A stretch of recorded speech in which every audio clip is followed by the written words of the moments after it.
Open your mouth. Spread your legs. Clear. Let's go.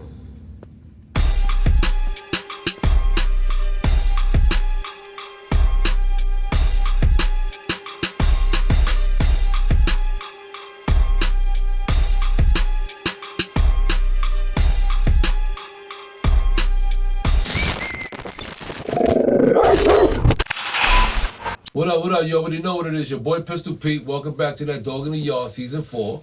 And today we got my brother, straight out of Miami, MIA, representing that MIA all day, is Udy Monster. Udy Monster is the bare knuckle king.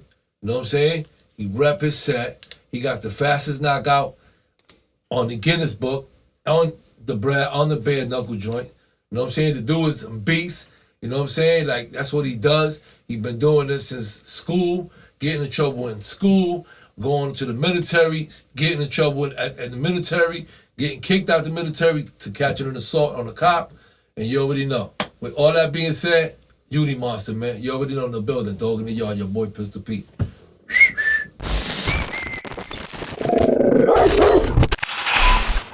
When you in that Tampa Bay area, make sure you reach out to my boy Gus Torres, man. If you want anything that has to do with real estate, man, make sure you hit him up. You get the lowest prices and the finest houses, man. Trust me when I tell you. But don't forget to mention my name. You already know that Pistol Pete will get you that early discount. And that's my brother, man, Gus Torres. You already know, out in the Tampa Bay area. Make sure you hit him up, man. Sell, buy, invest, all that. Make sure you hit him up, man, because he focused with that out there. Tampa Bay, you already know, is your boy Pistol, man. Get at me.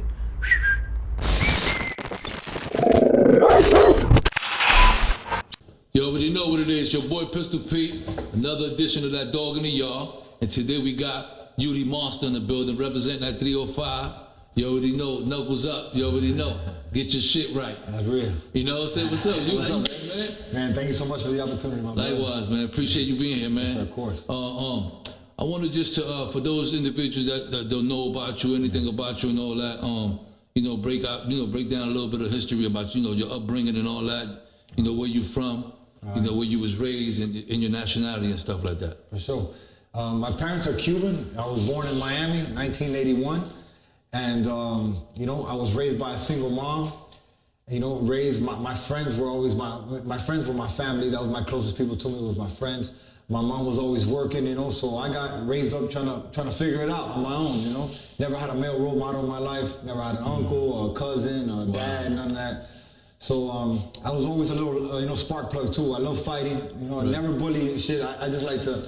I always watch my people's back. Since day one, I've always been like that. I went to 3 different kindergartens for getting in trouble for fighting since I was a kid. A kindergarten? Yeah, in kindergarten I went to 3 of them. Till finally I had a teacher. That's when you know you're gonna be. That's when you know you're gonna be a fighter your whole life. Yeah, man. Wow. And then got to middle school, got in some fights, got suspended. Got to high school, got expelled from school for fighting. And so then, you was always in trouble and stuff like that as a kid? I was always in trouble as a kid. Was it because you was angry that your upbringing as far as your conditions, not having a role model, no dad, just your mom's, You know what? I think it was a little bit of anger issues. Yeah. Looking back now that I'm grown up and I could really delve into that, I think it was a little bit of anger issues and it had a lot to do with I had no structure in my life. You know what I mean? I had a great mother. I have a great mother. She's still around. Thank God. Yeah, thank God for that. She worked her ass off to try to get me what we needed to keep a house over our head, So I just didn't have no attention. So what I do, like we all do, when you got no attention, you look for trouble. That's you look for other shit. Exactly. So I was always out there on the streets trying to figure it out.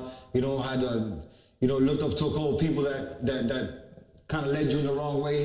As you grow up, you don't see that till you get older. But at the time, you think you're doing things right. Right. So got to high school. I was getting in fights there. I got expelled from every school in Dade County. Are you the oldest out of how many siblings? Yeah, I'm the oldest. I got one younger sister. She's 10 years younger than me. So I didn't really grow up with my sister either. By the time she was born, I was 10, and then by the time she was growing up, I'm already... You already out the house? Yeah, I'm already out the house trying to figure it out. Crazy. Yeah, man. So go ahead. So what year, you started getting yourself in trouble? You was getting in trouble at a young age. Yeah, so I went to jail in high school for fighting. I got suspended, went to jail. Came back off that suspension. That same day, got in a fight again. Went to jail, got expelled. and then they sent me to a program. Once I went to an opportunity school first, MacArthur South. Everybody from Miami know about that. Once you get to MacArthur, I'm like, what am I doing here? This is like fight camp too. Oh, really? Yeah. So ended up going to a program and graduating, but still through all this time, you know, I'm 17, 18, 19. I'm still trying to figure out what I want to do in my future. I still don't know. I'm still lacking structure. So, you know, I'm doing what you do when you live on the street. You know, when you come from the slums, you dip and dab it. So you got introduced to the street life. Yeah, I got introduced to the street life. You know, I'm trying to find my avenue in the street. You know, doing little nickel bags and you know, little weed here and trying to figure out here and robbing this dude and you know, and trying to get it together. And eventually, you know, when I turned when I was 23 years old. We're hanging out here in Miami. And not to cut you, but what was your mom's throughout this whole? Like, I mean, she was like going through. I mean, like, it must have been really hard for her. Like, you get in trouble. I always put I gave my mom a lot of headaches, man. You know what I mean? She was, like I said, she was a great mom. When she disciplined me as she can, she came from Cuba, a real young age. Didn't have anybody here. She came over here with no family. My father left. So she's trying to figure it out at the same time. We kind of growing up together, so you know. So you know, back in the 80s, you're getting them whoopings with the belts and all that shit. You get your ass whipped for real. Exactly. But that'll straighten me out for the moment. But once my mom turned her back and had to go back to work, I'm running around loose. You know what I mean? Okay. Yeah. So yeah, I had the discipline from my mom at time. I just didn't have steady structure. You know what I mean? And no father figure, nobody, no uncle, nobody to tell you, my man, calm the fuck down. Exactly. Calm the fuck down. Or hey, look, man, let's put you in a sport. You know, then you like fighting, let's put you in this. A little direction or something. Exactly, a little direction. I like that. So she was around trying to keep me out of trouble, but she wasn't around more than she was. So all that time I was getting in trouble. And I tried when I was 20. Well, actually, bullshit. I'm sorry. When I was 18. I signed up for the military. I was like, fuck it, I'm trying to find my way. Went to the military, signed up for 4 years, 11 months in, man. I get into a fight on the street. And you know what, with all these fights, because I'll be talking about, I got in trouble for fights a lot and all that. And I can tell you honestly, man, it might sound funny, but I can tell you honestly, I never went out looking for a problem. I was never out there saying like, I want to fuck somebody up. It came to me a lot of times, you know what I mean? And one thing I'll tell you, which I'm sure you're the same way, the problem will come. We never turn our back on the problem. We're gonna face up to it. Deal with it. And then what happens? You end up being the bad guy. Yeah. So at 18, I signed up for the boot. After the repercussions, right? Exactly. After the repercussions, you're like, all that's left is you, and you facing the problem. So at 18, I signed up for the military. Turned 19 in boot camp. Turned 20 in jail. Got put on probation. Got kicked out the military. Got sent back to Miami. So now I'm in Miami on probation, go out with some homeboys. What year was this? Like more? This is 2000. I was in the military. Like 2001, January 2001. I'm in jail for what happened that assault charge. And then I'm back in Miami in 2001. And in 2002, I get in a fight again in the streets of Miami with a cop. Something had gone down that I really had nothing to do with. I was there part of the crowd. So the cops there's gotta be 30 cops there. They're interviewing people, seeing what happened at the problem. So one dude, you know, to go back, I hadn't gotten in a fight with one other person, but the problem didn't start because of me. It had started, big rumble breaks out, me and one dude had fought. They put in a dude in an ambulance. I'm between cop cars. I'm standing outside. The dude screaming to the top of his lungs, "Hey, I'm gonna kill you, pussy." I'm 21 years old. I'm like, well, fuck you, nigga. And he keeps screaming and screaming. The cop comes around. So I'm in between cars. There's a cop car here and one here. I'm in the middle. Cop comes around here and tells me, "Hey, stop throwing up gang signs." I said, "I ain't throwing up no gang signs." As he's talking to me, you can still hear this dude saying, "I'm gonna kill you. I'm gonna kill you." I said, "Man, this dude," he's like, "I don't care what he says. Don't say nothing to him." All right, cool. Cop walks back around.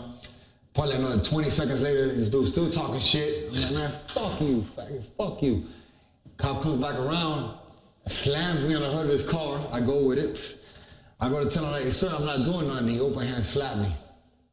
When he slapped me, man, there's a couple times in my life I had this feeling, which I'm sure a couple people could relate. I felt like the devil just got inside me. I felt that rage. I blacked out. I felt the horns grow. I felt the tail grow, bro. And I just, as soon as the cop slapped me, I stayed there for a second. I turned around.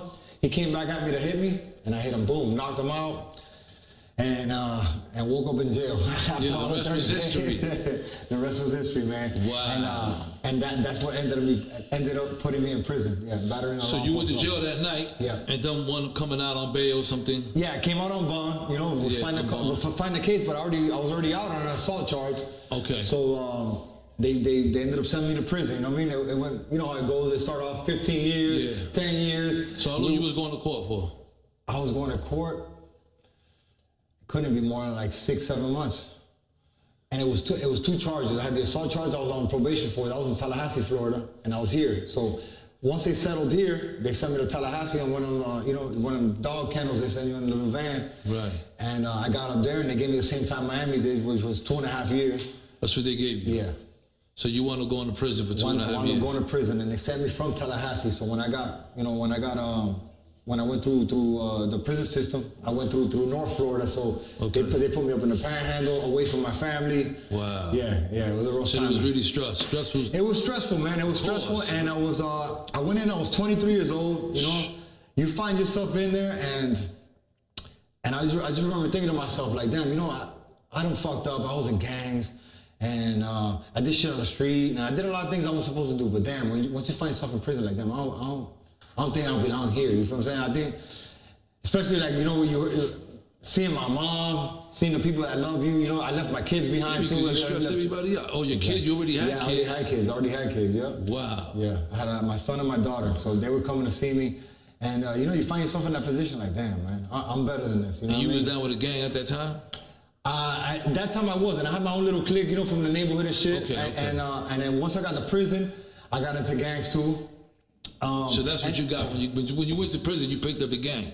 Yeah. Okay. Well, yeah. I was on gangs in the streets, and then I let that go. I went to the military. I told you I was straight, and then once I got to prison, ran into an old friend of mine in there. You know what I mean? And then we started talking, and I'm like, "What you need to do to be in there?" I didn't do it out of no necessity, out of being scared, out of anything. I just did it like, again, 23 years old, wanted to prove something. I thought I was the baddest. To be involved with something. I wanted to be involved with something, and my boy's like, "Oh no, don't worry about it, man. You good? We'll bless you." And I said, "No, I want to do it the right way." So I ended up getting jumped, get put in this gang, and then I remember the moment, bro. The moment I get put in this gang, right?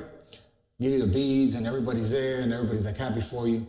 And there was this one person I was in prison with. He's still in prison. He's been in 37 years right now, still in. I still talk to him, still go visit him. He came up to me, he's like, "Bro, what'd you do? Why you do this for?" And there was really no reason, you know what I mean? I just did it. The only reason was that I wanted to prove to them that I was bad. Exploring. Yeah, and exactly. I was just sparring. And I remember being from it went from this moment of high, like, oh shit, you know, I did this, to like being like, damn, what did I do? What did I do that for? Without no necessity. No, you really barely know about the shit. Exactly. You know? So how that shit becoming, I know you say, once you become a gang member, it's hard to get out. So how was? Yeah, but you know what? It was during my time. It was everything was straight. We had the numbers in there. You know, I became a couple weeks in. I become the enforcer, but nothing really went down at that camp. You know what I mean? We had little scuffles here and there. Everything was kind of like one-on-one fights and nothing crazy. And then once I got out, you know, I came back to family life and I came back to the real world. And so what year you came home? I came home 2006, May 6, 06. So the time that you spent in prison, what's sort of the most critical things that you seen? That you came home to this day, you'd be like, yo, I seen, you know, it could be whatever. You know what it is. You know, of course, you know what it is. You've been in there, like you see, it's just the pettiest shit. You know what I mean? And the thing you find out about prison once you're in is that there's a whole book, thicker than the Bible, of unwritten rules. It ain't written down, but you're supposed to know what's going on at all times. You know, and being a kid that came from the streets and came from fighting, came from the ruckus. I kind of had my eyes open already, you know what I mean? It's just something that's kind of instilled in you already. If you got manners, you got manners. If you don't got them, you're gonna get checked and you're gonna learn about it. Luckily, that never happened to me. I just always had my head on straight. I never fucked with people. You know what I mean? When I went to prison, I was green though. At first, anybody tell me something I thought was wrong, I was fighting, immediately. Right. But then as you get in there, you figure your way out, and the most memorable shit that I could probably remember is just, you know what I mean, is being in there with, I was a kid. You're in there with grown ass men, and everybody. You feel like these people are still lost in certain times. You know what I mean? They stuck in certain times. Some people still stuck in the '80s, and some people still stuck in this institutional life. And it's and when you see a lot of like man, the most memorable shit was like when you're in there and you see men fighting with grown men over another man.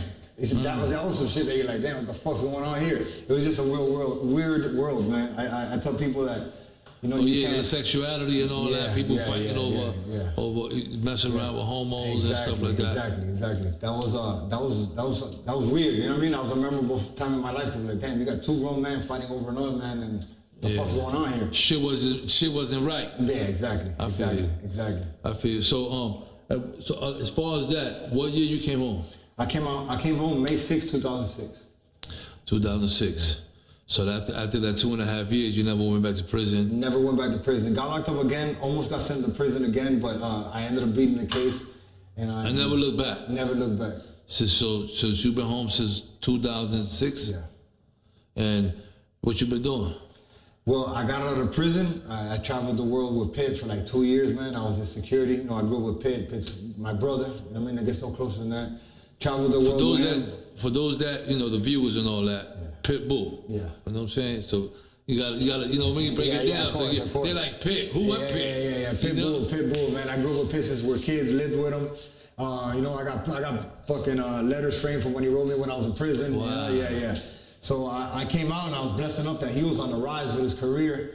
So I got out May and June. I was working for him. I went to Korea. Did he stay in contact with you though while you was in prison? The whole time. I got letters framed. That was super real, man. Yeah.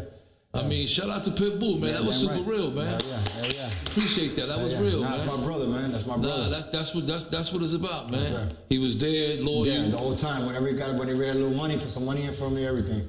That was cool. That kind of helped your time in there. Oh yeah, absolutely. Because it gets stressful not having really nobody. Most of the time, you go in there like a lot of us. Myself, you go in there and you got just your mother. Yeah. And she only could do but so much. Right. You know what I'm saying? Especially if she has other siblings to worry about and all that. Then you really fucked. You know what I'm saying? You're going to get a visit once every 2 months or some other shit. You might never get a visit. Yeah. You know what I'm saying? And at times it's tough in the street, then you might never get $1. It's true. Once you get one of them letters from your homeboy or girl or anything, it's like, damn, it's an uplift. It gives you that uplift. It gives you that hope. Yeah.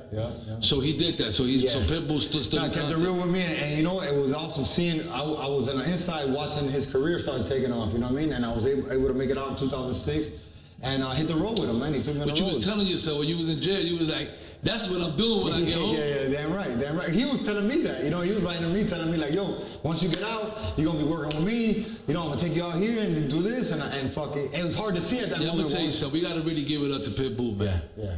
Because I love shit like that, man. You know what I'm saying? I love the fact that he kept it real. Yeah. He held you down, and that's what we live by. We live by that loyalty. Yeah, you know what I'm saying? So with that being said, let's. You know what I'm saying? So and then you came home. Yeah. Go ahead. Then I came home, man, and I told people I went from prison to private jets, man. I jumped in a plane with them. We were in Korea, Belgium, Japan, fucking Italy. I went around the world with them, bro. You know what I mean? I went from one fucking fucked up world so to... it was really fun. Amazing time, man. Amazing time. He gave me the chance to be able to provide for my kids, you know what I mean, working for him. Of course. And, but, and then doing all that, I was still kind of stuck in the streets, too, because I was working for him, and he was my brother, and I felt that, damn, I still had to do something on my own, you know what I mean? So I was still trying to figure it out. You was trying to find, you a leader, you was trying to find your own way. Exactly. So, so I was still fucking around with the streets, you know what I mean? When you say fucking around the streets, what do you mean? Like you was going back to the hood? I was going back to the hood, and I was doing and I was actually doing things, you know what I mean? Okay. So I came up, during that time, I came up on my own, came up on some good money. You think that money is never gonna end, you know? Once you get on the streets, it's never gonna end. So I had a conversation with Pitt, and I told him, I was like, look, man, I got my own thing going right now. I love you, but I don't feel right taking money, from you. He's like, bro, this is a business, you're getting paid. But you feel that way, go ahead. I wanted to ask you, as far as your mental state, when you went to prison, and did you see you know, like, because a lot of us need mental problems, you know, but a lot of us suffer from mental problems and we never address it because, you know, we caught up with our egos and stuff like that. And you might have an issue and you never even knew you have an issue. Right, exactly. So did you see some of those things like that when you went to prison, brothers dealing with mental health and not getting help? Or yourself, you know, when you had like issues where you was stressed out and fucked up and felt like you really needed help and, you know what I'm saying? And well, I definitely know I had an anger issue. You know what I mean? It was never. I took anger management classes through the state and all that, but it was never addressed like with a doctor or nothing like that. You know. But looking back, I remember times where like, which I'm sure you know we've all been there, where you can't. You're so mad you can't hold it back. You know.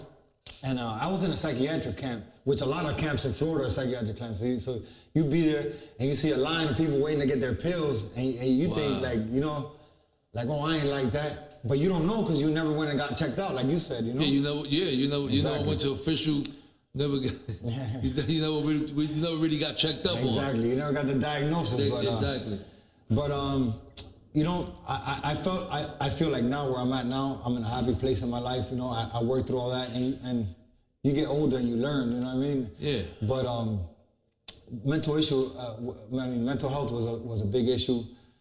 In prison, and then once you get out, you know, you get a little bit of PTSD because you're in a whole different world, you know. You gotta be alert at all times. You come out with that same mentality out here, and people are like, "Yo, chill, bro." You know calm down a little bit. Yeah. You go in the clubs, you got your back against the wall or whatever the fuck. So you know would you agree that when brothers is coming home from prison, they should get checked out and be able to go to a mental to get checked out to see if they do need help? Because a lot of us don't come home to their moms. A lot of us come home to shit. Right. You know what I'm saying? Come home and everybody's gone. Right. So, you know, you be fucked up. You know what I'm saying? So a lot of us need help. No, and you come home to nothing, and then, you know, that's a problem in itself. You know what I mean? That could cause mental issues in itself because you coming out, yeah, it's fucked up in prison, but you got, you know, 3 meals a day for sure and a bed. Now you coming out, you got to try to figure it out. That shit causes issues. How you gonna feed yourself? Right. Of course. Right. Yeah, so yeah, I definitely agree that when you come out, there has to be a routine of people there. Just getting checked out, just have somebody to talk to, maybe, you know what absolutely. I mean? And figure out if you're good or if you need help, or, you know. But I know for a fact that if people do, you know what I mean, once you go to prison, you do come out with a little bit of, maybe it's not long-lasting PTSD, but for a little bit of time while you're out, and you're trying to figure out the transition, you come out with a little bit of, you know, mental health in that sense. Yeah, I agree. That's why it's important to get that, to get a hold of that mental health and deal with it. Because a lot of us don't deal with it. A lot of us just hide it and never be addressed, and the family never addressed it because they never even know how to go and go get the help. Yeah, so you just fucked up forever. That's true. You know what I'm saying? So, so I will talk about how when you came home. So you came home and you was, you know, G4s, you know, private planes with Pitbull and all that. So how long you did that for? I did that with him for 2 years. For 2 years, and then you decided you wanted to put that on and you started doing your own thing. Then I started doing my own thing, and you know what? I mean, it's like the street, man. The street, you got your highs. It's like life, really. You got your highs, you got your lows. You know what I mean? I went through all that, and fast forward now to like 2016. I'm in Colorado. I'm part of that green rush, you know what I mean? I'm over there with a couple cribs trying to make it happen. And I've always trained. You know, I fought amateurs when I was 20 years old. When I came out of when I was on probation and all that, I was fighting my amateur fights. Then I got into MMA in 2009. So I always trained. I always did weights. I always stayed in the gym somehow. You always worked out. You always stayed in shape. Always stayed in shape. I always stayed, you know, fighting. And in 2016, while I was in Colorado, I remember I don't know how to explain it. I tell everybody how to come to God moment. You know what I mean? And I'm sure we've all had it in our lives, but just this day, it was the first time. I was always a day-to-day motherfucker. You wake up, I take care of this day, and then worry about tomorrow. Yeah. So this day that I'm telling you about was the first time I did some math where I put 10 years on. I was 35 at the time. I did math. I put 10 years on myself. I'm like, damn, at 45 years old, bro, am I gonna be stuck right here doing the same shit, trying to deal with this dude, and you can't trust this dude, and bro, it brought me to my knees. I'm like, dog, I don't want this shit no more, you know what I mean? And what have I always been good at, what have I always fallen back on is fighting, you know what I mean? I'd go watch fights and be like, damn, I'm supposed to be up there doing this, you know? So I'm like, fuck it. It was in your blood the whole time. It was in my blood, man. And really, at that moment, it brought me to my knees. I was like, I was sad and I was mad, bro, and I just saw myself being, you know, like I said, at 45, and not that that's old, but it's 10 years older than I was at the moment. I was like, damn, I don't want to be doing the same shit, dealing with the same people. And I said, no, man, I got to give this shit a try. Like bucket list thing. I'm going to take a picture. I'm going to put it up for the gram, do something. I got to do it. And right there, I called the transport company. They come get my car, packed my car up, moved right back to Miami. The next day, I was gone. Waited for my car. A week later, it came. And I came to Miami, got right back in the gym. I went to Fifth Street Gym, and I just started boxing. You know, started just getting back into it. And I was there for real. That happened in November. So at the end of December, going into 2017, I told my coach, like, hey, I want to take a fight, man. I need to take a fight. You know, I want to fight. I want to go pro. He said, you sure? Like, yeah. He's like, all right. Came back 2 days later. Hey, you fight the end of January. Like, less than a month away. So I'm like, damn. I'm like, fuck it. That's what you want. That's what I want. So I'm like, you know, and I'm a dude who always works good under pressure. So I put that pressure on myself. And then I got people depending on me too. I got people coaching me. I'm telling people, hey, I'm a fight, so I can't. So I'm not now like, the hype is on. I'm putting it on myself. I can't look bad. And January 27, 2017 came around. I fought in Dominican Republic. I won by first round knockout. Okay. It was the best high I've ever had in my life. Okay. Best rush of life. Yeah, thank you. Best rush of life I ever had in my life, man. You know, and it went from at that moment, it went from a bucket list thing to like a one-time thing to like, nah, fuck this. I gotta stay in this shit. So I stayed with it. I took whatever I had saved up from my times, you know, doing all the shit I was doing, and just stayed with that and stayed grinding. And then I had my hard times, you know, and you know, you had some hard times in life where you run out of money. You're not really making too much money fighting, but I'm like, damn, dog, I'd already turned my back on that shit. I'll feel like a fool if I go back to it, and I'll look like a fool if I go back to it. It was challenging. Very challenging, man. And but I stuck with it. You didn't give up. I didn't give up, man. I met this promoter. Shout out to Henry Revolta. Gave me my chance to fight at the Hard Rock. Okay. Boxed at the Hard Rock like 6 times. Shout out to Lex McMahon. He gave me my chance to fight MMA for Titan FC, which is a huge company. And then through that, I met the Bare Knuckle, the guy who runs the Bare Knuckle League. And we got into conversation. He offered me a fight. It fell through. Then he offered me another fight. He came through, which was last year, February, right before COVID hit. I fought, won in first minute knockout, and then COVID hit. Then it's time to figure shit back out again, you know? But now the fighting lifestyle, everything's rolling. Everything's going good. It's going back to motion. Everything's going back in motion. I'm making money. You know, I'm getting opportunities like this. And then COVID hit. Then, you know, I feel like COVID. Well, not to cut you off, but this platform right here will always be here for you. I appreciate you. You know what I'm saying? Just letting you know. Thank you. You're going to always come back a year from now and let us know more shit that you're doing. Thank you. You know what I'm saying? Because we try to inspire. You never had nobody to inspire you. Right. I never had nobody to inspire me. Right. But we're going to inspire others. Right. You know what I'm saying? All the youth and everybody out there. All the little souls that out there they lost, just like we was lost at one time, we're going to try to bring them to the light. Absolutely, and I'm on that big time, you know what I mean? So through this whole COVID, I was able to figure it out, adapt, you know what I mean, hit the pivot, and I built a ring in my backyard. I got all the bags in my backyard. I built the whole gym back there, and I never stopped. I love that shit. Yeah, That's man. dope. It was dope. We call it the jungle gym. It's in the backyard. That's dope. And I never stopped working out. Me and my coach never stopped. Then I got a fight November 13th of last year. November 13th was Friday the 13th, 2020. I had never stopped working out. They gave me this opportunity to fight. I came in and fought that night and set the world record for the fastest knockout in combat sports history, man. I knocked out a dude in 3 seconds. It's really like 1.5, 2 seconds if you look at the tape. You know, they called it 3. They put me in the Guinness Book of World Records. I left my stamp in the world, you know what I mean? Whenever you Google me, it went from mug shots to fucking... You monster in the fucking building. Yeah. Thank you.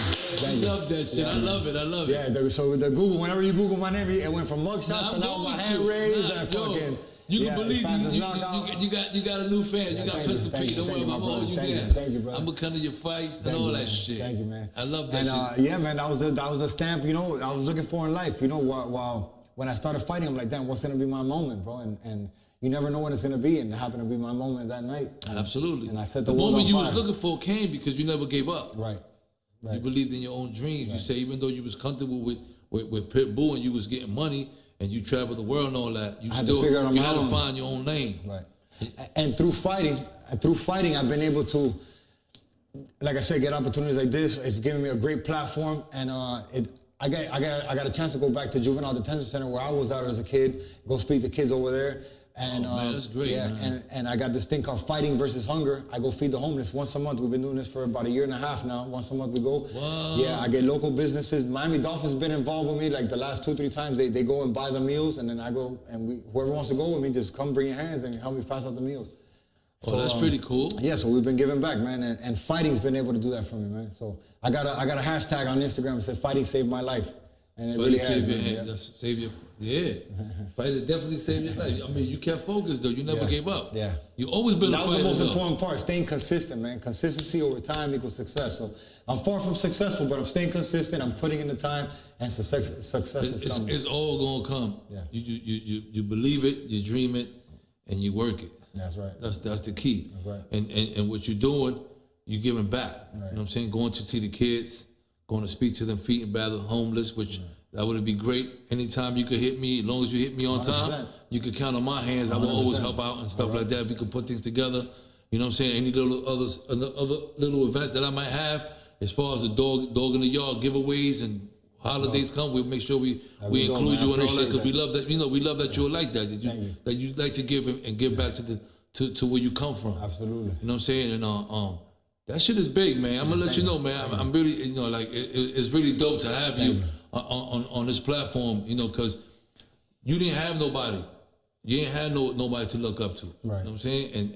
And look how far you have come. Right. You know what I'm saying? Yeah, it wasn't easy. Right. But you're here and you're blessed to be able to give your story, give your testimony. You know what I'm saying? So to be able to show the youth that, you know, the key here is never give up. Exactly. Believe in yourself. Exactly.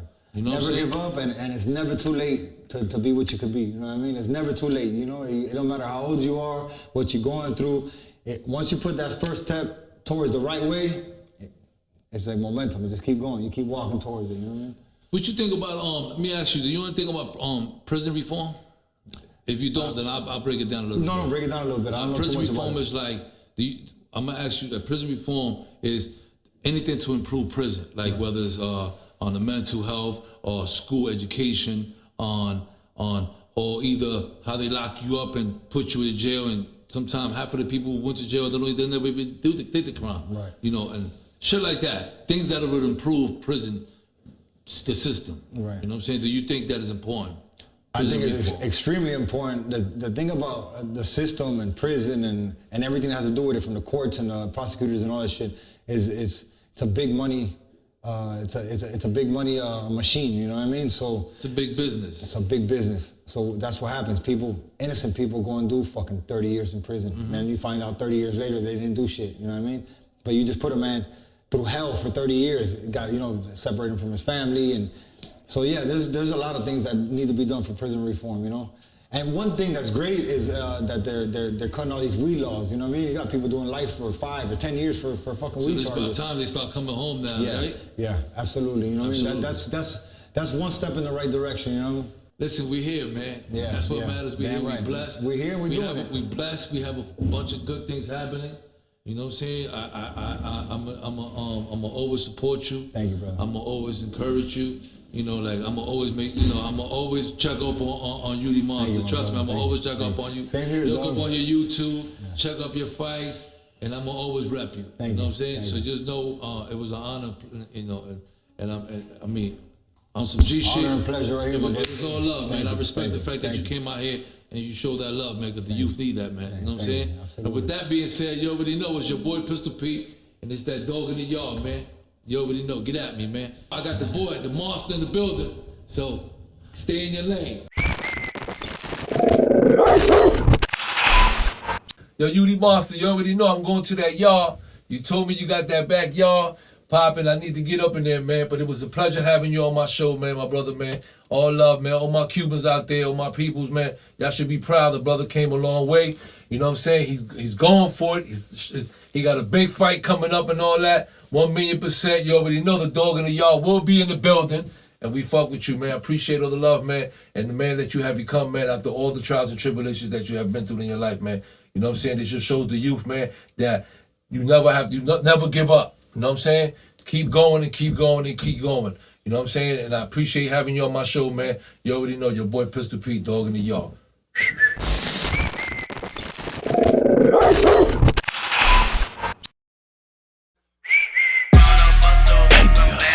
This that yak music. Dog in the yard. Pistol Pete. SF. And this DJ Khaled. Let's go. I don't move unless it's bands. Diamond stars all in my rings. She don't move unless it's bands. But that hoe, this ain't no